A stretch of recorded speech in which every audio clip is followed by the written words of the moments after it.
बिस्मिल्लाहिर्रहमानिर्रहीम। अस्सलामुअलैकुम।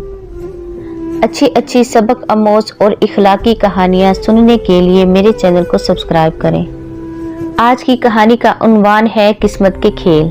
तकदीर के खेल निराले हैं, जो काम कुछ अशरफियाँ ना कर सकीं वो शीशे के एक बेकार टुकड़े ने कर दिखाया। तो चलिए कहानी शुरू करते हैं। किसी जमाने में एक गांव में एक आदमी रहता था। उसका नाम असलम था। वो रस्सियां बेचकर अपना और अपने बीवी बच्चों का पेट पालता था। एक रोज उसकी दुकान पर एक सौदागर आया। सौदागर के साथ उसका एक दोस्त भी था। असलम उसको रस्से दिखाने लगा।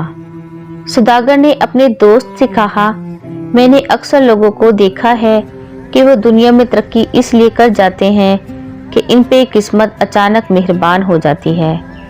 अब इस आदमी को देख लो, अगर कहीं से कोई रकम इसके पास आ जाए तो इसका कारोबार चल निकलेगा और ये खुद रस्से बनाने के बजाय 20 मुलाजिम रख लेगा।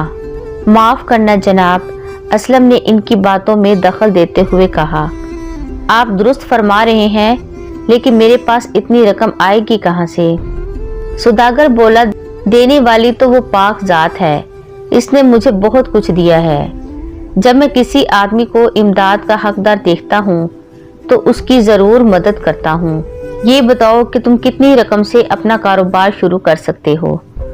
असलम घबरा गया और बोला, जनाबे आली, मुझ गरीब के लिए तो सिर्फ 20 अशरफियाँ ही काफ़ी होंगी। सौदागर ने अपने हाथ से फौरन 20 अशरफियाँ दी और कहा, लो अपना काम चलाओ, देखें किस्मत कहाँ तक तुम्हारा साथ देती है। इससे पहले कि असलम कुछ अर्ज करता, वो दोनों सौदागर जल्दी से बाहर निकल गए। असलम कुछ देर तक तो अशरफियों को हैरानी से देखता रहा, फिर घर जाकर उनको आटे के मटके में छुपा कर रख दिया और सो गया। सुबह उठकर उसने मटके को देखा तो वो गायब था। इसने बीवी को आवाज़ दी, आटे वाला मटका कहाँ है? तो बीवी ने कहा, वो तो मैंने हजाम की बीवी को देकर उससे मेहंदी खरीद ली है। असलम ने कहा, अरे अहमक, इसमें तो 20 अशरफियाँ थी, जाओ और भागकर वापस लेकर आओ। असलम की बीवी भागम भाग हजाम की बीवी के पास पहुंची तो मालूम हुआ कि इसने मटके को कबाड़ की दुकान पर बेच दिया है। बीवी मुंह लटकाए वापस आ गई और सारा माजरा बयान कर दिया। असलम सर पीट कर रह गया। एक दिन वो दोनों सौदागर एक बार फिर उसकी दुकान पर आए तो उन्होंने देखा कि उसकी दुकान वैसे की वैसी ही है। उनके पूछने पर असलम ने सारा माजरा बयान कर दिया। फिक्र ना करो, सौदागर ने कहा, ये लो 20 अशरफियाँ और इस मर्तबा देखते हैं कि तुम्हारी किस्मत कहाँ तक साथ देती है। असलम ने इनका शुक्रिया अदा किया और वो दोनों चले गए। इस मर्तबा असलम ने अपनी बीवी को बता दिया और अशरफियाँ अपने बिस्तर के पहलू में रख दी और सो गया। इसके बिस्तर के करीब ही दीवार में चूहों का बिल था। रात को चूहे इसके बिस्तर के पहलू से अशरफियाँ निकाल कर अपने बिल के अंदर ले गए। असलम सुबह उठा तो इसने देखा कि अशरफियाँ गायब थीं। वो फिर से सर पीट कर रह गया। चंद रोज बाद वो दोनों सौदागर इससे फिर मिलने के लिए आए तो उन्होंने देखा कि इसकी दुकान का हाल वैसे का वैसा ही है। तो उन्होंने असलम से कहा, तुमने दूसरी मर्तबा भी अशरफियाँ गंवा दी। जब वो जाने लगे तो सौदागर के दोस्त ने इससे कहा, आज हमारे पास अशरफियाँ तो नहीं है, लेकिन ये एक शीशे की धात का टुकड़ा है, ये ले लो, शायद ये तुम्हारे किसी काम आ सके। ये कहकर वो दोनों चल दिए। असलम ने घर आकर शीशे का वो टुकड़ा एक कोने में फेंक दिया और अपनी किस्मत पर आंसू बहाने लगा। आधी रात हो चुकी थी कि अचानक दरवाजे पर दस्तक हुई। असलम दरवाजे की तरफ बढ़ा।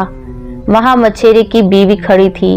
वो बोली, मेरा शोहर मछलियां पकड़ने के लिए जाल तैयार कर रहा है, कल सुबह इसको मछलियां पकड़ने के लिए जाना है।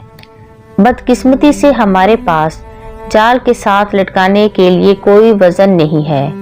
भाई साहब, क्या आप कोई बात या धात का टुकड़ा दे सकते हैं? असलम ने बगैर कुछ कहे सुने वो शीशे का टुकड़ा जो सौदागर के दोस्त ने दिया था उठाकर इसे दे दिया। अगले रोज मछेरे ने हजारों मछलियां पकड़ी और फिर इसने सबसे बड़ी मछली देकर अपनी बीवी को असलम के घर भेजा। असलम की बीवी ने मछली के कतले किए तो इसके पेट में से एक चमकदार पत्थर निकला। पत्थर की चमक इतनी ज्यादा थी कि असलम को रात के वक्त अपने घर में दिया जलाने की जरूरत महसूस ना हुई। अगले रोज इनके घर एक ताजिर की बीवी आई और उसने असलम की बीवी से दरियाफ्त किया कि रात तुम्हारे घर में रोशनी कैसी थी। बीवी ने सारा हाल कह सुनाया तो वो कहने लगी, अगर तुम चाहोगी तो मैं तुम्हें 5 अशरफियां देने के लिए तैयार हूँ, वो पत्थर तुम मुझे दे दो। असलम की बीवी ने कहा, मैं अपने शोहर से पूछकर बताऊंगी, तुम कल आ जाना। असलम जब घर आया तो उसकी बीवी ने सारा माजरा बयान किया। असलम कहने लगा, तुमने अच्छा किया कि ये पत्थर उसको नहीं दिया, वो इसकी कीमत 5 अशरफियां लगा रही है, तो यकीनन ये कीमती पत्थर होगा। वो कल आएगी तो तुम इनकार कर देना। अगले रोज जब ताजिर की औरत आई तो असलम भी घर में था। इसने वो पत्थर देने से इनकार कर दिया, लेकिन औरत सौदेबाजी करने लगी। आखिर तंग आकर असलम ने औरत को कहा, अगर तुम्हारे पास 1000 अशरफियां हैं तो वो दे दो और ये ले लो। औरत ने कहा, मंजूर है, और फौरन घर जाकर 1000 अशरफियां लेकर आ गई और पत्थर ले लिया। अब असलम 1000 अशरफियों का मालिक था। इसका कारोबार दिन ब दिन तरक्की की तरफ गामजन था। एक दिन वही सौदागर दोबारा आया तो असलम के ठाट बाट देखकर हैरान रह गया। तकदीर के खेल निराले हैं, जो काम अशरफिया न कर सकी वो शीशे के एक बेकार टुकड़े ने कर दिखाया। आपको ये कहानी कैसी लगी? अपनी राय कमेंट में मुझे जरूर दीजिएगा। अच्छी अच्छी इखलाकी कहानियाँ सुनने के लिए मेरे चैनल को सब्सक्राइब करें। वीडियो को लाइक और शेयर करें।